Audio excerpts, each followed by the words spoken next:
बिस्मिल्लाहिर्रहमानिर्रहीम। अस्सलाम वालेकुम। आज 29 अगस्त है और दिन है इतवार का। बात करेंगे आज से 12 रोज़ बाद की, यानी 9 सितंबर की, जब वकला तंजीमों ने सुप्रीम कोर्ट की तालाबंदी की धमकी दे रखी है और बड़ी सख्त तकारीर की। क्या तकारीर में क्या कहा वो मैं आपके सामने रखूँगा, और चीफ़ जस्टिस पाकिस्तान को ख़ास तौर पर और जस्टिस उमरता बंदयाल साहब को, इन दो जजेस को ख़ास तौर पर, एक चीफ़ जस्टिस पाकिस्तान और एक जो उनके बाद इस वक्त सीनियर तरीन जज जो हैं, इन दोनों को ख़ास तौर पर ज़्यादा जो है वो धमकियाँ दी गई हैं। और इसकी वजह यह है कि 9 सितंबर को जुडिशल कमीशन का इजलास होना है और जुडिशल कमीशन में गौर होना है। जो नाम तजवीज़ किया गया चीफ़ जस्टिस पाकिस्तान की जानिब से सुप्रीम कोर्ट के जज के लिए, जस्टिस आयशा मलिक साहिबा का, और उस पर वकला तंजीमों ने जो है वो मुखालफत की है। और अब देखते हैं कि वो जो हमारी लिबरल ख़वातीन है बहुत सारी, और एक पूरा एक तबका जिन्होंने बड़ा इसको सपोर्ट किया उस वक्त, तो ये अच्छी बात है, ख़ातून जज जो हैं वो आ रही हैं सुप्रीम कोर्ट में और आगे चल के वो चीफ़ जस्टिस पाकिस्तान भी बन सकती हैं। तो अब ये देखना है कि अब उनका क्या इसके ऊपर मौक़िफ़ होगा। ये जो वकला तंजीमें जिन्होंने धमकी दी है कि जस्टिस आयशा मलिक साहिबा को हम सुप्रीम कोर्ट ऑफ पाकिस्तान में नहीं आने देंगे, और फिर साथ ही पीडीएम ने जो है वो इनकी सपोर्ट का ऐलान कर दिया। उसकी वजह यह है कि पीडीएम के अपने अंदर कोई दमखम नहीं रहा, वो खुद कुछ नहीं कर सकते, तो उन्होंने इस तहरीक की हमायत का ऐलान किया। और इस वक्त जितने भी मेन वकला हैं वो सारे के सारे तकरीबन इन्हीं पीडीएम से तल्लुक़ रखने वाली जमातों के ही इन जमातों से ही तल्लुक़ रखने वाले हैं। और मसला यह है कि वो ये वकला तंजीमों का ये मौक़िफ़ है कि सीनियरिटी की बुनियाद पर सुप्रीम कोर्ट में जजेस को लाया जाए, यानी जो chief justice Sindh high court हैं उनको लाया जाए। फिर जब जैसे बलूचिस्तान की चीफ़ जस्टिस को लाया गया, इसी तरह से अगर जो है वो KPK से लाना हो तो पेशावर हाई कोर्ट के जो चीफ़ जस्टिस हैं उनको लाया जाए। लेकिन जुडिशल कमीशन में बैठे हुए जो जजेस हैं और 5 की अक्सरियत से जो फैसला है, इससे पहले मोहम्मद अली मज़हर साहब का, और उसमें उनका ये मौक़िफ़ है चीफ़ जस्टिस पाकिस्तान का उमरता बंदयाल साहब का ख़ास तौर पर कि हमें मेरिट भी देखना चाहिए, काबिलियत, अहलियत, सलाहियत, इंटेग्रिटी, इन तमाम चीज़ों को भी देखना चाहिए। नहीं है कि एक सीनियर है, हाई कोर्ट का चीफ़ जस्टिस है और उसको हम ले आएँ, क्योंकि ज़ाहिर है सुप्रीम कोर्ट सबसे बड़ा फोरम है और इस पर खैर तफसील से बात कर चुका हूँ, आपने वो सुन लिया होगा कि असल मसला क्या है। लेकिन अब ये जो 9 तारीख को 9 मेंबरान जो हैं उन्होंने इस पर गौर करना है। चीफ़ जस्टिस पाकिस्तान हैं जस्टिस गुलजार अहमद साहब, उमरता बंदयाल साहब हैं, जस्टिस काजी फाइज ईसा साहब हैं, जस्टिस मकबूल बाकिर साहब हैं, जस्टिस सरदार तारिक साहब हैं, और जस्टिस रिटायर्ड दोस्त मोहम्मद खान साहब हैं, अटॉर्नी जनरल पाकिस्तान हैं, और अटॉर्नी जनरल पाकिस्तान के अलावा बैरिस्टर फ़रोग नसीम जो वज़ीर कानून हैं। ये 9 मेंबरान हैं। और इससे पहले जो मोहम्मद अली मज़हर साहब को सुप्रीम कोर्ट में लाने का फ़ैसला हुआ था वो 5-4 से हुआ था। काजी वो भी हैं, पाकिस्तान बार कौंसिल के एक मेंबर भी हैं, उनके नुमाइंदे भी हैं। जो मुखालफत की गई थी वो जो मोहम्मद अली मज़हर साहब की, वो काजी फाइज ईसा साहब ने की थी, मकबूल बाकिर साहब ने की थी, उन्होंने दोस्त मोहम्मद खान साहब ने की थी, और वकला तंजीमों के जो नुमाइंदे थे उन्होंने की थी। इन 4 ने मुखालफत की थी और बाकी जो 5 थे उन्होंने उनके हक़ में वोट दिया था। तो इस तरह से 5-4 से वो आए। फिर इसी तरह से अहमद अली शेख साहब जो चीफ़ जस्टिस हैं सिंध हाई कोर्ट के, उनका जब मामला था तो वहाँ पे भी इसी तरह से 5-4 से फैसला हुआ। लेकिन उसमें अटॉर्नी जनरल पाकिस्तान का वोट ये था कि अगर वो आना चाहें तो फिर उनको सुप्रीम कोर्ट ऑफ पाकिस्तान में लाया जाए। और ये भी मैं कहूँगा कि ये वकला तंजीमें जो हैं वो हड़ताल करने जा रही हैं पूरे पाकिस्तान में। सुप्रीम कोर्ट की भी कह रहे हैं तालाबंदी करेंगे।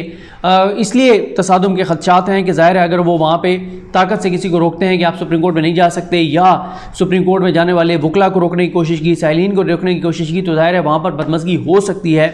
और इसलिए तसादुम के ख़तरात भी हैं, खदशात भी हैं। उसकी वजह यह है कि इस वक्त वकला तंजीमें जो हैं इस पर अलग से बात करेंगे कि क्यों उनकी बेचैनी बढ़ रही है, क्यों वो बहुत ज़्यादा जो है वो एग्रेसिव नज़र आते हैं और सख्त ज़बान इस्तेमाल करते हैं। इस पर किसी और वीडियो में बात करेंगे। ये जब मैंने वो कन्वेंशन देखा जिसमें ये सारी बातें हुई हैं, तो जहाँ से मैंने देखना शुरू किया वहाँ से एक जो वकील साहब जो रहनुमा तकरीर कर रहे थे, उन्होंने कहा कि ये ना हो कि इन जजेस का कहीं भी बैठना मुश्किल हो जाए। उसके बाद राजा ज़ैद साहब ने तकरीर की, सदर Islamabad high court bar association के नईम कुरैशी साहब कराची बार के जो हैं, अख्तर अब्बास साहब भावलपुर बार के हैं, रियाज गिलानी साहब मुल्तान बार के हैं। रियाज गिलानी साहब ने कहा कि फ़रोग नसीम के मशवरों पर अमल करने वालों को इस मुल्क की मट्टी नसीब नहीं होती। इस वक्त मुल्क में इस वक्त जुडिशल मार्शल लॉ है। काजी फाइज ईसा के ख़िलाफ़ नंबर गेम पूरी करने की कोशिश की जा रही है, और उन्होंने कहा कि मुनसिफ के ओहदे पर बैठे हुए इस वक्त सियासत कर रहे हैं। उसके बाद उन्होंने कहा था कि 26 को मुल्तान में कन्वेंशन होगा, 26 ज़ाहिर गुजर गई है। उन्होंने कहा कि बलूचिस्तान बार, इसके बाद बलूचिस्तान बार के जो सदर हैं उन्होंने तकरीर की। उन्होंने कहा कि सुप्रीम कोर्ट अपने घर के लिए इंसाफ नहीं कर पा रही तो बाकी किसके साथ इंसाफ करेगी।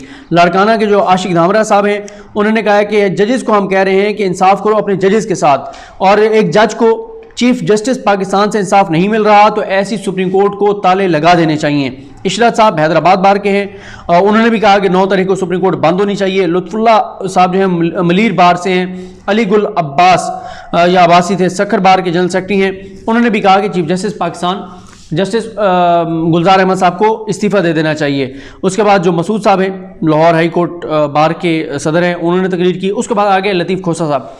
लतीफ़ खोसा साहब ने कहा, सख्त तकरीर की। उन्होंने कहा कि सुप्रीम कोर्ट के जज से कहते हैं जब हमने वकालत शुरू की थी उस वक्त सुप्रीम कोर्ट के जज से तो सिविल जज बेहतर होता था। मैं कसम खाकर कहता हूं कि उस वक्त के सिविल जज सुप्रीम कोर्ट के जज से बेहतर होते थे।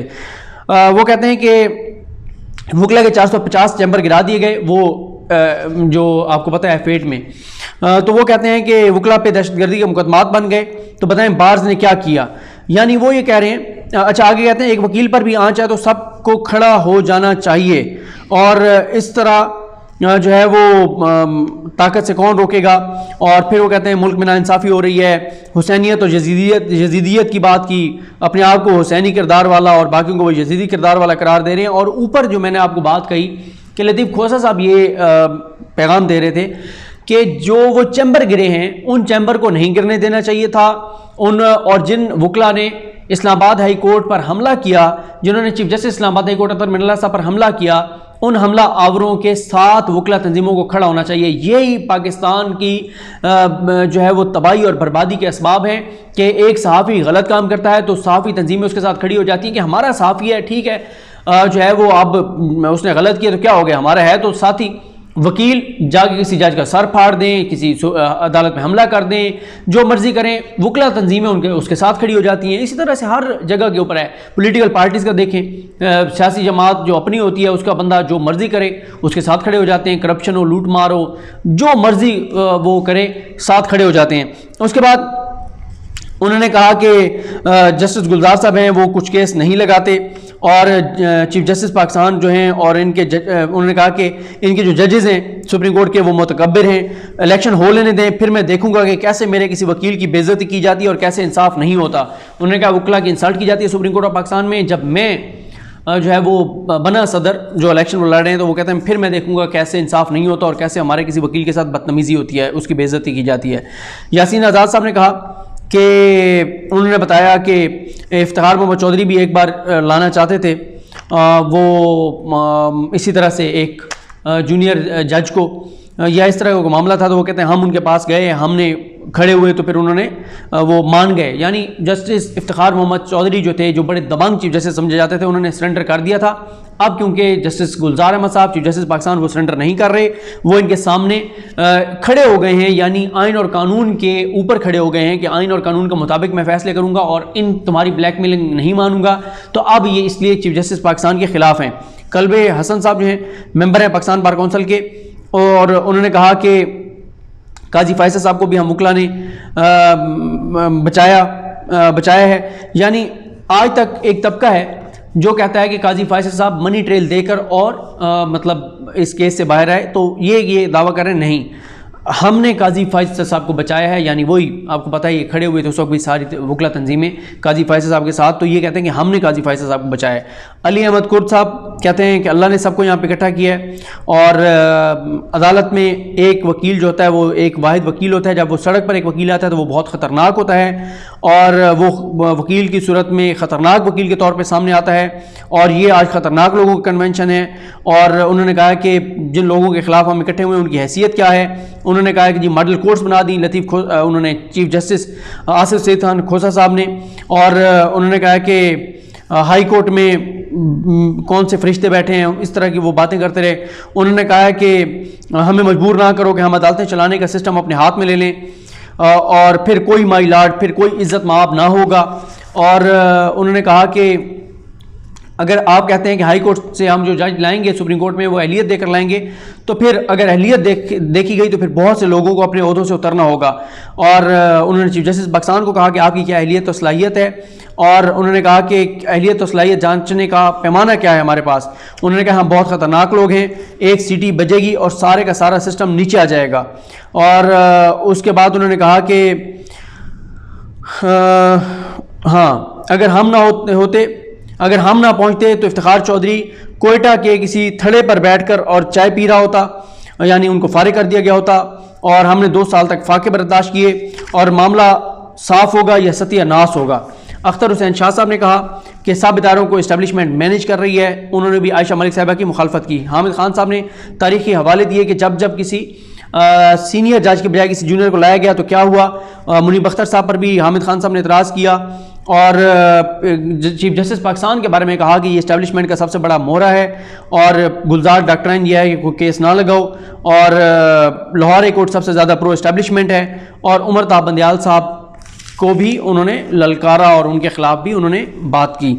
सलाउद्दीन साहब आए और उन्होंने कहा कि सुप्रीम कोर्ट जो दूसरों पर म्यार लगाती है वो खुद पर नहीं लगाती। साकिर निसार साहब पर उन्होंने एतराज़ात किए। उसके बाद लतीफ़ अफरीदी साहब आए, उन्होंने कहा सुप्रीम कोर्ट 9 सितंबर को बंद होगी।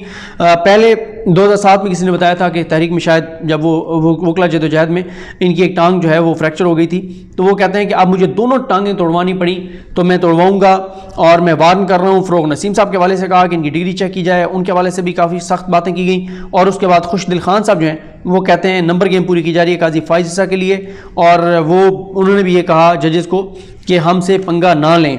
अब बहरहाल देखते हैं कि 9 सितंबर को क्या होता है। चीफ जस्टिस पाकिस्तान जस्टिस गुलजार अहमद साहब और जो जजेस हैं बाकी वो अपने जो भी आइन और कानून के मुताबिक फैसला करते हैं या वो ये दबाव लेते हैं। अभी तक तो बहरहाल यही है कि दबाव नहीं लिया गया। आगे चल के देखते हैं कि दबाव लेते हैं जजेस या नहीं लेते। बहरहाल 9 तारीख को तसादुम के ख़तरात मौजूद हैं, और जो इस्लामाबाद हाई कोर्ट पर हमला जिन्होंने किया वो सुप्रीम कोर्ट पर भी हमला कर सकते हैं, कोई बईद नहीं है उनसे।